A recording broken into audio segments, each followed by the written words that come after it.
can't do it anymore? I don't know if it hurts us directly. I mean, I think what happens is all the shows get a little thin because if you've got a new movie out, there's so many vehicles for you to push it at that you can probably wind up on 3 or 4 at the same time, and certainly that's not very good.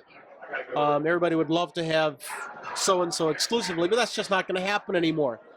I think all you can ever do is worry about your own product and try to do it as well as you can, and chips fall where they may. I mean, we've been on 40 years now. We're not about to worry about anybody else. Have you ever run out of questions with some of these people that you have to do? I know you have good researchers, but you really are on your own. I've watched you from the booth sometimes when you're doing spin-out things. I mean, ever when you're with somebody, say, I just cannot think of a question. This happened tonight, and I won't say the name, but it was a star here.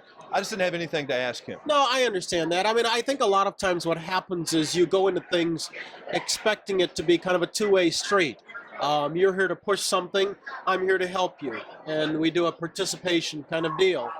And I think what happens a lot of times is if you show up and you express the fact that you're not interested, then I kind of feel, why should I bust my tail to help you out? And so after a point, if you're not interested, well, I'll kind of let you sit there. So run out of questions is kind of a bad way of putting it. I will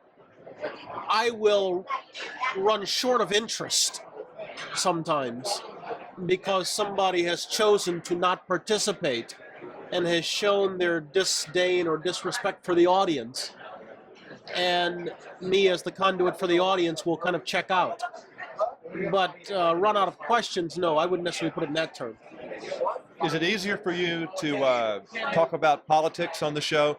As that's really more of a brainstorming. There are no real correct answers to it.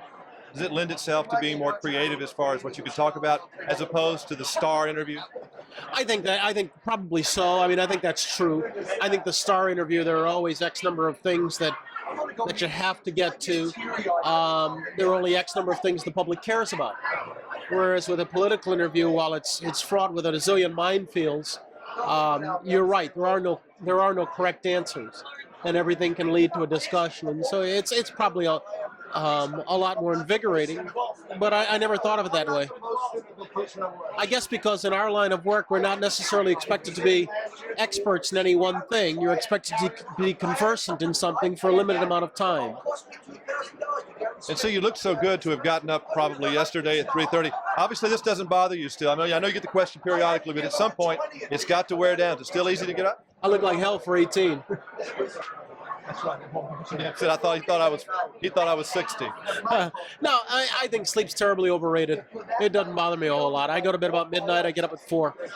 I don't take any special credit for it. It just happens. Terminator, ladies and gentlemen, you've seen him. Give me a 2-shot and we're done.